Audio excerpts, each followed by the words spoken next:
Club de Prensa con Juan Carlos Iragorri. Bienvenidos a Club de Prensa en NTN 24. Hoy transmitimos desde Washington, a 3 cuadras de la Casa Blanca, y también desde el Centro Internacional de Noticias de este canal de NTN 24. No olviden ustedes que al final del programa lo pueden ver completo, pueden ver a partes en nuestra página de Facebook, también por nuestra cuenta de Twitter, y el audio, el podcast está en SoundCloud.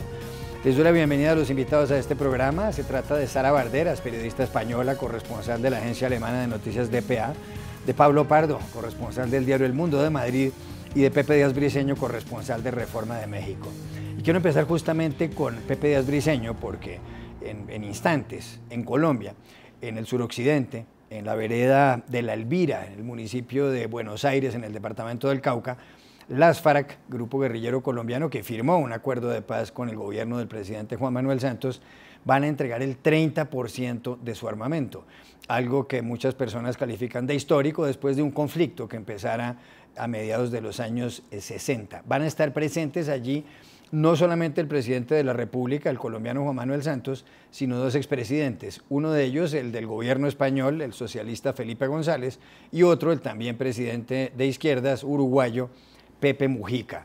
¿Qué significado tiene esto que va a ocurrir en instantes en el suroccidente de Colombia con las FARC? Pepe Díaz Briceño.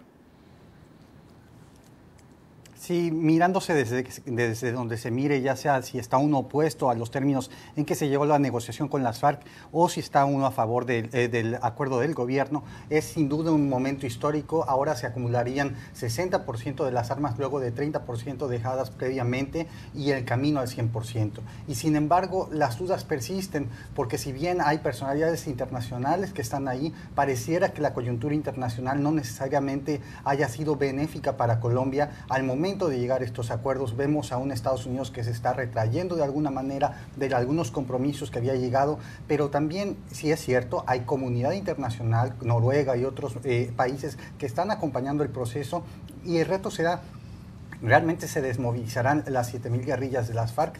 ¿Qué empleos pueden tener, ya sea de guardabosques, algunos dicen, también escoltas? Pero también hay que decir, la violencia no se terminará. Este es un problema que está presente y ocurrió también ya después de la desmovilización de los paramilitares. Así que la moneda está en el aire, pero sin duda el momento de hoy es histórico y continuará pues un proceso de compromiso con el proceso que viene. Pablo Pardo, ¿con qué ojos ve usted esta entrega de las armas, del 30% de las armas de las FARC? Un grupo que, como decíamos, surgió en tiempos del gobierno colombiano de Guillermo León Valencia, entre 1962 y 1966.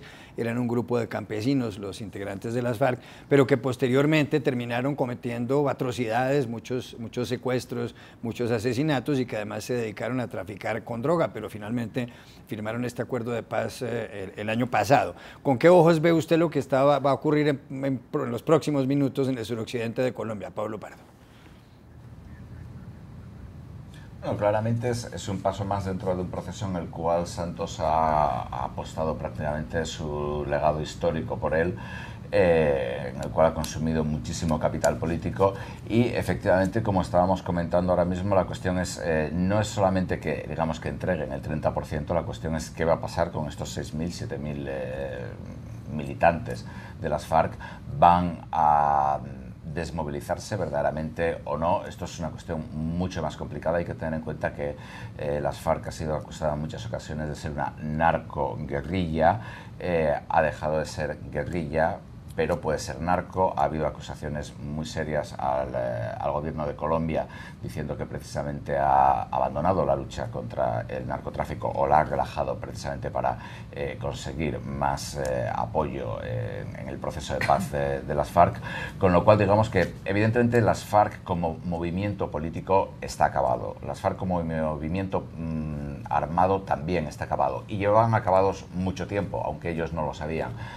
Ahora bien, queda por ver si las FARC como movimiento, digamos, ilegal está acabado o va a pasar a convertirse en una fuerza pues como los paramilitares o una especie de mafia o en algo parecido. Y respecto a la presencia de Mujica y de Felipe González, yo creo que esta presencia de expresidentes da color, viste y forma parte del decorado, pero no tiene verdaderamente implicación política o significado político. Quiero cambiar de asunto y preguntarle a Sara Barderas por lo que está ocurriendo con Donald Trump, el presidente de Estados Unidos. Desde cuando ganara las elecciones, el 8 de noviembre del año pasado, y derrotara a Hillary Clinton, la exsecretaria de Estado y candidata demócrata, ha habido muchas denuncias acerca de el posible nexo entre el Kremlin, entre las autoridades rusas por una parte, y la campaña de Trump, la campaña ganadora. Los rusos llegaron a hackear algunos correos electrónicos del entorno de Hillary Clinton y también llegaron a revelar algunos correos de la propia candidata demócrata. Hoy va a ocurrir una cuestión adicional en Estados Unidos, y es que Jeff Sessions, el secretario de Justicia o fiscal general, quien fuera senador republicano por Alabama y que además se ha declarado impedido para investigar esos nexos entre Rusia y las campañas en Estados Unidos, entre otras porque sostuvo reuniones en tiempos de la campaña con Sergei Kislyak, el embajador ruso ante la Casa Blanca. Sessions va a comparecer ante el Comité de Inteligencia del Senado y va a rendir una declaración, por una parte. Pero por otra, en las últimas horas, en PBS, en la cadena pública de televisión estadounidense, en el programa NewsHour, un gran amigo del señor Donald Trump, Christopher Rudy, que es el director de Newsmax Media en los Estados Unidos, dijo que el señor Trump está un poco aburrido con Robert Mueller y que tiene la intención posiblemente de eliminar ese cargo. ¿Quién es Robert Mueller? Un exdirector del FBI que fue nombrado como fiscal especial para este caso, para investigar este caso, por el vicefiscal de Estados Unidos, ya que el señor Sessions no podía actuar. Aquí la pregunta es, Sara, ¿qué pasaría en Estados Unidos, en ese país, si Donald Trump decide sacar del cargo a Robert Mueller? Bueno, Donald Trump está ahora mismo en una especie de batalla dialéctica frente al exdirector del FBI, Comey, después de su testimonio la semana pasada. Está en duda la credibilidad del presidente y no parece la mejor forma digamos, afianzar su credibilidad expulsando o despidiendo a la persona que está encargada ahora de hacer las investigaciones en medio de toda de la trama rusa. Sería, yo creo, lo peor que podría hacer Trump como presidente y para ganar esa confianza que todavía tiene que ganar de los americanos, de los estadounidenses. Ahora bien, habría que ver también si esta conversación es cierta. La Casa Blanca desmintió que ellos hablaran, que este amigo hablara con Trump de este tema. Otras veces también hemos sabido que Trump ha mantenido conversaciones con amigos suyos que luego las han filtrado diciendo que iba a hacer algo que luego nunca ha hecho. Es en lo que estamos en estos momentos con esta presidencia, que ya no se sabe si hay que hacer caso a lo que dice la Casa Blanca oficialmente, si hay que hacer caso a lo que dice el presidente, si hay que hacer caso a lo que dicen sus amigos. Hay una multiplicidad de voces tremenda. Pepe Díaz Briceño, ¿qué ocurriría si Donald Trump saca a quien lo está investigando? Lo más interesante es que los índices de popularidad que tiene el presidente Trump no le permitirían en principio pelearse con figuras con una solidez e imagen muy fuerte. Recientemente una encuesta dice que el propio señor Comey, que fue sacado del FBI, tiene una popularidad más alta entre el pueblo estadounidense que el propio Trump. Ahora el señor Mueller es considerado una leyenda del trabajo del FBI, la consolidación de la agencia después de los ataques del 11 de septiembre de 2001, y estuvo con dos presidentes, bueno, con el señor Bush y también con el señor Obama, y cuando fue designado fiscal especial, los republicanos en general tomaron un partido por el señor Mueller, diciendo que era una posición y una persona de altísima respetabilidad. Ahora lo que se ve, y eso es cierto, es que este tema del señor Rudy, el amigo del señor Trump, no es un caso aislado. Ha habido todo un cortejo en los últimos 2 días en la prensa estadounidense tratando de manchar la reputación del señor Mueller, diciendo que como es amigo de Comey o como tiene alguna relación al haber trabajado en algunos puestos previos durante la administración de Bush no tiene la imparcialidad necesaria. Ya es un esfuerzo concertado, esto no es nuevo y la Casa Blanca misma lo está promoviendo, pues esto se conoce con otras figuras que han hecho este tipo de propaganda similar. Pablo Pardo, en caso de que Donald Trump decida sacar a Robert Mueller, ¿podríamos estar ante una situación parecida a lo que se llamó la masacre del sábado por la noche? Y aquí hay que recordar qué fue lo que ocurrió. En 1972 se supo que la campaña a la reelección de Richard Nixon, presidente republicano, había espiado el cuartel general de la campaña demócrata o unas oficinas de la campaña demócrata en el edificio Watergate en Washington.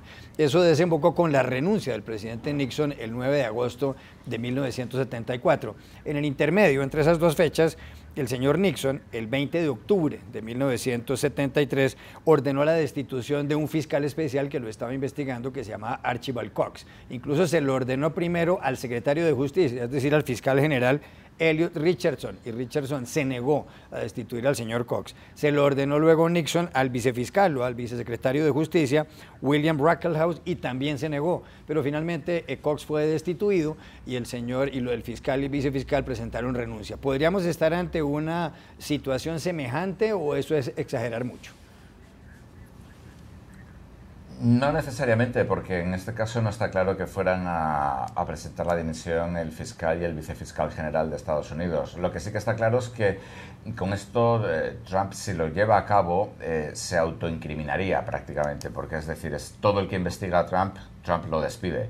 Con lo cual es muy difícil demostrar tu inocencia. Tal vez quede demostrar la culpabilidad para el que te investiga, pero tu inocencia está quedando absolutamente triturada. Ahora mismo, hace unos minutos, el presidente de la Cámara de Representantes, Paul Ryan, que es republicano, ha pedido, por favor, a Donald Trump que no despida a Mueller.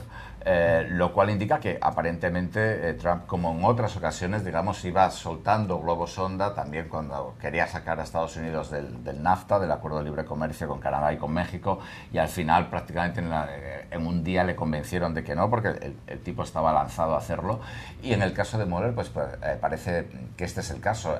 También es una estrategia muy típica de político acosado por corrupción, acusar a los que le acusan de estar políticamente motivados y de ser toda una especie de golpe de Estado legal. Esto lo hemos visto en todos los países en los cuales hay un gran escándalo de corrupción que amenaza la supervivencia de un presidente o de un jefe de gobierno. En el caso de que esto llegara a producirse, yo no sé hasta qué punto, creo que el Partido Republicano está todavía muy unido en torno a Trump, que hay muchos en el Partido Republicano que saben que tienen elecciones el año que viene en el Congreso, que tienen miedo a que les vengan en las primarias rivales por la derecha, y yo no creo que llegara a los extremos de la masacre del sábado noche, pero políticamente sería verdaderamente escandaloso, porque sería la segunda vez en un mes que Trump echa a la persona que le está investigando por sus vínculos con Rusia, lo cual es una forma muy indirecta de decir: tengo algo que esconder. Ya regresamos al Club de Prensa. Volvemos al Club de Prensa en NTN 24. Pepe Díaz Briceño, hay noticias de Panamá y hay dos. La primera tiene que ver con Ricardo Martinelli, quien fuera presidente de ese país entre el año 2009 y el año 2014, y que además estaba siendo perseguido por las autoridades, porque se ha demostrado que él, o está acusado además, de haber ordenado un esquema de escuchas ilegales, de chuzadas, como se dice en Colombia, de pinchadas telefónicas, como se dice en España, a 150 personalidades del Istmo, a 150 personalidades panameñas. Fue arrestado en Miami con fines de extradición y va a comparecer ante la justicia estadounidense próximamente. ¿Qué representa para usted esta detención de Martinelli? Porque es como si la justicia estuviera llegándoles a veces a los poderosos, Pepe Díaz Briceño. Sí, es muy interesante, y también el lugar donde ocurre finalmente la detención con fines de extradición a Panamá, que es en Miami, uno de los lugares favoritos de la élite latinoamericana. Y hay que decir también que lo que se espera, sin duda, será un largo proceso legal. El propio abogado del señor Martinelli dice que solicitó asilo político. Entonces, una deportación inmediata no ocurrirá, sino que se tienen que seguir distintos pasos, y también pues el propio proceso de extradición.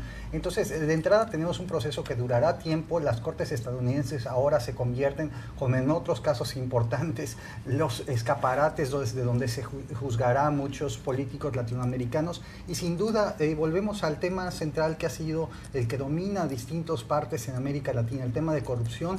Distintos países han lidiado con este tema de manera distinta. Brasil a través de su propio servicio propio, Guatemala a través de las Naciones Unidas trayendo una fuerza que pueda procesar.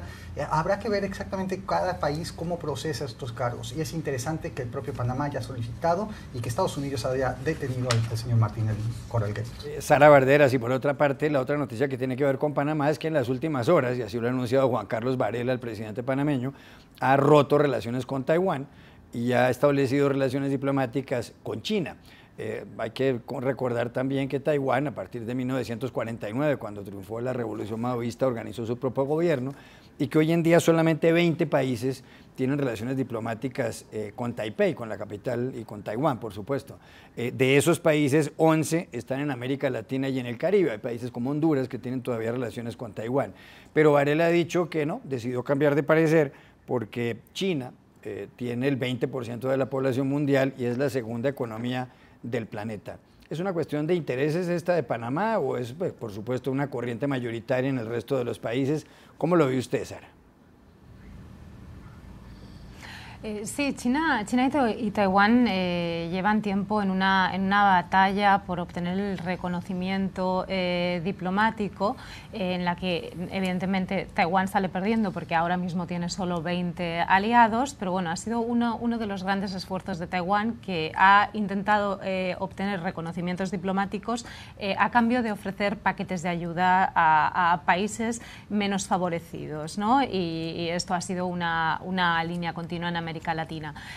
Ahora bien, yo creo que hay que entender el paso dado por el presidente Varela, que por cierto la semana que viene, creo el día 19, está citado, creo recordar, con Trump en la Casa Blanca. Creo que hay que interpretarlo también en un contexto mundial en el que China está ganando más peso aún económica y comercialmente por la retirada de Estados Unidos en ese ámbito.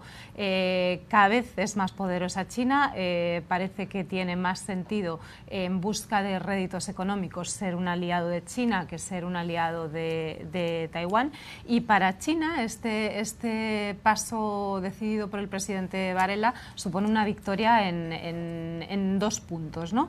Uno es tener un aliado en la zona de Latinoamérica que además controla un canal interoceánico comercial muy importante, y por el otro lado ha restado, en esa batalla de la que hablaba antes, ha restado un aliado a Taiwán. Ya regresamos a Club de Prensa.